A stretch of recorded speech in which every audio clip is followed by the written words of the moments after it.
ചേട്ടാ നമസ്കാരം. Sharjah book festival. അപ്പോൾ നാട്ടിലെ കളികളൊക്കെ നിർത്തി ഇന്റർനാഷണലായി. അപ്പോൾ ഷാർജ ബുക്ക് ഫെസ്റ്റിവലിലാണ് ഇരിക്കുന്നത്. ഇവിടെ നമ്മുടെ LMRK മെമ്പേഴ്സ് കുറേ പേരുണ്ട്, കുറുപ്പ് സാറുണ്ട്. ഇതേട്ടാ അടിപൊളിയായി, ഗംഭീരമായ പരിപാടി. ആ സ്പീച്ചൊക്കെ എന്താണ് പറയാനുള്ളത്? ഗ്രീൻ ബുക്സിൻ്റെ സ്റ്റാളാണ്.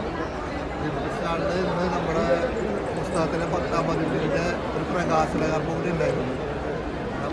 അത് ഷാർജ ഇന്റർനാഷണൽ ബുക്ക് ഫെസ്റ്റിവൽ തിരക്കുന്നത് കണ്ടില്ലേ? ഒരു ബുക്ക് ഫെസ്റ്റിവലിൽ നമ്മുടെ പ്രകാശനം അത് ഗംഭീര അനുഭവം. കാരണം Sharjah book festival, international book festival, അത് എന്താ പറയുക, ഇത് ഗ്രീൻ ബുക്സിൻ്റെ സ്റ്റാളാണ്. അതെ, തിരക്ക് കാണാം. ഭയങ്കര തിരക്ക്. പിന്നെ ഇംഗ്ലീഷ് തീർന്നു, ഇംഗ്ലീഷ് ബുക്കെല്ലാം കഴിഞ്ഞു. മലയാളം ബുക്ക് നന്നായി ആൾക്കാർ വാങ്ങുന്നുണ്ടെന്നാണ് അവർ പറയുന്നത്. അത് മാത്രമല്ല, ഇന്ന് നമ്മുടെ ഒരു പരിപാടി ഉണ്ടായിരുന്നു, ഒരു പ്രകാശന കർമ്മം ഉണ്ടായിരുന്നു. ഇന്റർനാഷണൽ ബുക്ക് ഫെസ്റ്റിവലിൽ നമ്മളൊരു ബുക്ക് പ്രകാശന കർമ്മം ഉണ്ട്. അതിനൊക്കെ ഒരു അവസരം ഉണ്ടാക്കി ഭഗവാന്റെ അനുഗ്രഹം കൊണ്ട് മാത്രമാണ് ആ ഈ ബുക്ക് ഇത് കഴിഞ്ഞിട്ട് സ്വീകരിച്ച എല്ലാവർക്കും നന്ദി. ഞാൻ ഈ പുസ്തകത്തിനെ കുറിച്ച് ഇപ്പോഴും ഞാൻ പറയുന്ന ഒരു കാര്യമുണ്ട്, എൻ്റെ ജീവിതാനുഭവങ്ങളാണ്. ഇതിലെനിക്ക് ഒരു ആഗ്രഹം എന്ന് വെച്ച് കഴിഞ്ഞാൽ, ഞാൻ ആ പുസ്തകത്തിൽ പറഞ്ഞല്ലോ, കാരണം നമ്മുടെ പ്രകൃതി യൂണിവേഴ്സിലേക്ക് നമ്മുടെ കണ്ണും അതും മനസ്സും തുറന്നു വെച്ച് കഴിഞ്ഞാൽ നമുക്ക് കിട്ടുന്ന ഒരു കണക്ഷൻ യൂണിവേഴ്സിലായിട്ട്. ആ യൂണിവേഴ്സിൽ അത് നമുക്ക് നൽകുന്ന ഒരു അനുഭൂതി ഉണ്ട്. ആ അനുഭൂതി നമ്മുടെ ജീവിതത്തിലെ ഏറ്റവും വലിയ അനുഭവങ്ങളായിട്ട് മാറും. അപ്പോൾ ആ യൂണിവേഴ്സിൽ എനർജിയിലേക്ക് നമ്മൾ ടച്ച് ആവുകയാണ്, അതിലേക്ക് ആ ഊർജ്ജ പ്രവാഹത്തിലേക്ക് നമ്മൾ വീഴുക എന്നുള്ളതാണ് നമ്മുടെ ഏറ്റവും വലിയ ഭാഗ്യം. ആ ഭാഗ്യം ഈ പുസ്തകത്തിലൂടെ നിങ്ങൾക്കത് കിട്ടിയിട്ടുണ്ടെങ്കിൽ, വായിക്കുന്നതെന്ന് കിട്ടിയിട്ടുണ്ടെങ്കിൽ, ഞാനൊരു എഴുത്തുകാരെന്നുള്ള ലെവലിൽ കൃതാർത്ഥനാണ്. ഭഗവാന്റെ കൈപ്പിടിച്ചതായിട്ട് കുറേ ആൾക്കാർക്ക് കൊണ്ട് നടത്താൻ തീരുമാനിച്ച ഭഗവാന്റെ തീരുമാനത്തിലും നീതീകരണം ഉണ്ടാവും. ആ ഒരു സന്തോഷമുണ്ട്. ഇപ്പോൾ ഒരുപാട് പേര് നമുക്ക് വായിച്ചിട്ട് 4-10 പോയത് തന്നെ അതിൻ്റെ ഒരു, പിന്നെ അവരത് വായിച്ചിട്ട് നമുക്ക് തന്നെ ഒരു ഫീഡ്ബാക്ക് ഉണ്ടല്ലോ. അതിനൊക്കെ ആകുമ്പോൾ നമ്മൾ എന്താണ് ഉദ്ദേശിച്ചത് അത് ഭഗവാൻ സഹായിച്ചിട്ട് ഗംഭീരമായി വിജയിച്ചു എന്നുള്ളൊരു ഇതൊരു അനുഗ്രഹമാണ്. കാരണം ഞാനൊരു സാധാരണക്കാരൻ വിചാരിച്ചാൽ എഴുത്ത് ബുക്ക് ഈ നിലയ്ക്കെത്താനും ഇവിടെ അന്താരാഷ്ട്രീയ ബുക്ക് ഫെസ്റ്റിവലിൽ പ്രകാശനം ചെയ്യപ്പെടാനൊന്നും പറ്റില്ല. 10ാം പതിപ്പ് ഭഗവാന്റെ അനുഗ്രഹം കൊണ്ട് മാത്രം. പുസ്തകത്തിൽ എഴുതിയ പലത് സംഭവിക്കുകയാണല്ലോ. അതാണത്. അത് ആ ഒരു കലർപ്പില്ലാതെ ഒന്നാമത് എഴുതി. അത് നമ്മളെപ്പോഴും പറയുന്നുണ്ടല്ലോ, ഒരു പ്രപഞ്ചത്തിനോട് നമ്മൾ സംവദിക്കണം, യൂണിവേഴ്സിൽ നമ്മൾ സംവദിക്കണം. അത് സംവദിക്കണമെങ്കിൽ നമുക്ക് ഭഗവാന്റെ അനുഗ്രഹം വേണം. ആ ഊർജ്ജപ്രകടനമൊന്നും വീഴും. നമ്മുടെ പൗലോ കൈലോ അദ്ദേഹത്തിൻ്റെ പുസ്തകത്തിൽ പറഞ്ഞിട്ടുണ്ട്, നമ്മളൊരു കാര്യത്തിൽ അറിഞ്ഞപ്പെട്ട പ്രപഞ്ചം നമ്മുടെ കൂടെ നിൽക്കും. പക്ഷെ അത് നിൽക്കണമെങ്കിൽ നമ്മൾ പ്രപഞ്ചത്തിനോട് ടച്ചാവണം, അതിനോട് ചേർന്ന് പോകണം, ആ ഊർജ്ജപ്രകടനത്തോട് ചേർന്ന് പോകണം. അത് അതിനോട് നമുക്ക് ആവശ്യം ഭഗവാന്റെ അനുഗ്രഹമാണ്, മുരുകോൻ്റെ അനുഗ്രഹമാണ്. ആ മുരുകോൻ്റെ എനർജിയിൽ നമ്മൾ ചെന്ന് വീഴുകയാണ് വേണ്ടത്. ആ വീണ് കഴിഞ്ഞാൽ അതിനൊപ്പം നമുക്ക് ഒഴുകി പോകാൻ.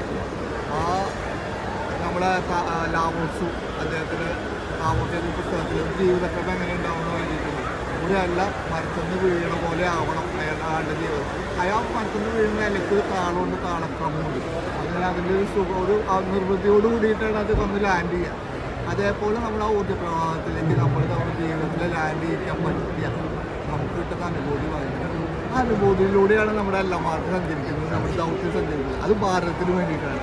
ആ ഭാരതത്തിന് വേണ്ടി ദേശസ്നേഹിയായ നാഷണലിസ്റ്റുകളായ ഒരുപാട് ആൾക്കാർക്ക് പ്രചോദനം നൽകാൻ എൻ്റെ യാത്രയ്ക്ക് ഈ പുസ്തകത്തിൽ കഴിഞ്ഞിട്ടുണ്ടെങ്കിൽ ഞാൻ വിജയിച്ചു. നാഷണലിസ്റ്റ് ഒരു ജംഗ്ഷനിലെത്തി നിൽക്കുകയായിരുന്നു എങ്ങോട്ട് പോകണം, പക്ഷേ അത് പെട്ടെന്ന് കുറേ പേരിലേക്ക് പുസ്തകത്തിയപ്പോൾ കുറേ പേർക്ക് ഒരു ക്ലാരിറ്റി കിട്ടി. അതെ, അവിടെയാണ് നമുക്ക് ആ ഒരു ദേശീയത, നാഷണലിസ്റ്റ്, അങ്ങനെ ഒരുപാട് പേർക്ക് ഒരു പ്രചോദനമാവാൻ ഈ പുസ്തകത്തിൽ കഴിഞ്ഞിട്ടുണ്ടെങ്കിൽ അത് വലിയൊരു വിജയമാണ് എൻ്റെ സഹായിച്ചത്.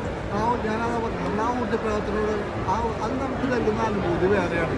ഒരു കഞ്ചാവിനോ ഒരു ലഹരിക്ക് കിട്ടാൻ കഞ്ചാവ് ലഹരിക്ക് കിട്ടേണ്ട അപ്പുറമാണ് നമുക്കത്. അത് നമുക്ക് അതിലൊക്കെ വീണ് കിട്ടിയാൽ മതി. ആ ഊർജ്ജപ്രവർത്തനം അതിൽ നമ്മൾ നമ്മുടെ മനസ്സ്, കണ്ണ്, കാത് എല്ലാം തുറന്ന് വെച്ചുകൊണ്ടേയിരിക്കണം. അത് നമ്മളിലേക്ക് വന്നുകൊണ്ടിരിക്കും, നമ്മൾ വിളിച്ചുകൊണ്ടിരിക്കും. പാവാന്ന് നമ്മളിത് അടച്ചിരുന്നാൽ നമുക്കത് കേൾക്കാൻ പറ്റില്ല. ഞാൻ എൻ്റെ പുസ്തകത്തിലൊരു കാര്യം എഴുതിയിട്ടുണ്ട്.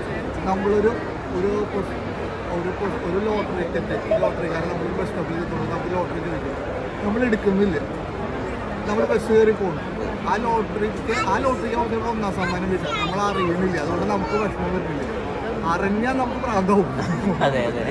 ഇവിടെ സംഭവിക്കുന്നത് നമുക്ക് എപ്പോഴും വിളിച്ചുകൊണ്ടിരിക്കുന്നുണ്ട് നമ്മുടെ പ്രപഞ്ചം. അതാണ് ഭഗവാൻ. ആ ഭഗവാനിലേക്ക് നമ്മൾ ചേരുക, ആ വിളി കേട്ടാൽ നമുക്ക് കിട്ടുന്ന അനുഭൂതി വേറെ ലെവലാണ്. അതിന് ഈ പുസ്തകം ഒരു ഒരിക്കൽ കണക്ട് ആയി കിട്ടിയാൽ മതി. കണക്ട് ആയി കഴിഞ്ഞാൽ അതൊരു വലിയ കാര്യമാണ്. അങ്ങനെ അതിനൊരു കാരണക്കാരനാവാൻ ഈ പുസ്തകത്തിൽ കഴിഞ്ഞിട്ടുണ്ടെങ്കിൽ അത് ആ തലത്തിലേക്ക് കുറെ പേരെ ചിന്തിപ്പിക്കാൻ പറ്റിയെന്നുള്ളതാണ്. കാരണം ഞാനത് പറഞ്ഞു, നമ്മളൊരു ഒരു വിഷയത്തിന്റെ ഒരു ആംഗിളിൽ നിന്ന് മാത്രം കാണാണ്ട് പല ആംഗിളിൽ നിന്ന് കാണുമ്പോൾ നമുക്ക് കിട്ടുന്ന ഉത്തരം നൽകാനായിരിക്കും. അല്ല, ഏറ്റവും നല്ല ഉത്തരം നമുക്ക് തിരഞ്ഞെടുക്കാൻ പറ്റും. ഇവിടെ അതാണ് നമുക്ക് ആവശ്യം. നമ്മുടെ ഒരു ഉൾക്കാഴ്ച, ഒരു ഉത്ബോധം അത് കിട്ടണമെങ്കിൽ നമ്മൾ ആ യൂണിവേഴ്സാലിറ്റിയിൽ ആ ഒരു അനുഭൂതിയിൽ വന്ന് വീഴണം. കുറേ പേർക്കാണ് ഈ ഡയമെൻഷൻ എന്നുള്ള വാക്ക്, അടുത്ത ഡയമെൻഷൻ എന്നുള്ള അതൊക്കെ കിട്ടിയത് തന്നെ മലയാളിക്ക് കുറേ പേർക്ക് ഈ പുസ്തകത്തിനാന്ന് തോന്നുന്നു.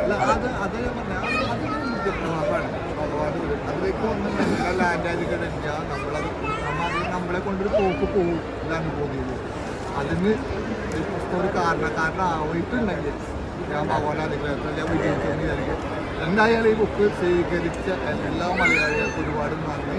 അതുമാത്രമല്ല, ഇവിടെ ഈ ബുക്ക് ഫെസ്റ്റിവലിൽ ഗ്രീൻ ബുക്സ് അവരോട് ഞാൻ പ്രത്യേകം നന്ദി പറയുകയാണ്. ഈ സാജാ ബുക്സിൽ നമ്മുടെ പ്രോഗ്രാം ടൈം സ്ലോട്ട് നൽകിയത് അതിനെല്ലാം കാരണക്കാരായ പഴനിയാണ്ടവരുടെ മുമ്പിലും നന്ദി. താങ്ക് യു രഹിതേട്ടാ. അപ്പോൾ ഇനിയും നമ്മൾ നേരത്തെ സ്റ്റേജിൽ ആരോ പറഞ്ഞ പോലെ 20-ാം പതിപ്പ് വരെ എത്തട്ടെ, പാട്ടിട്ട് ഇറങ്ങട്ടെ, നമ്മളെല്ലാവരും കാത്തിരിക്കുകയാണ്. ഭഗവാൻ പറയട്ടെ. അതെ അതെ, നമസ്കാരം.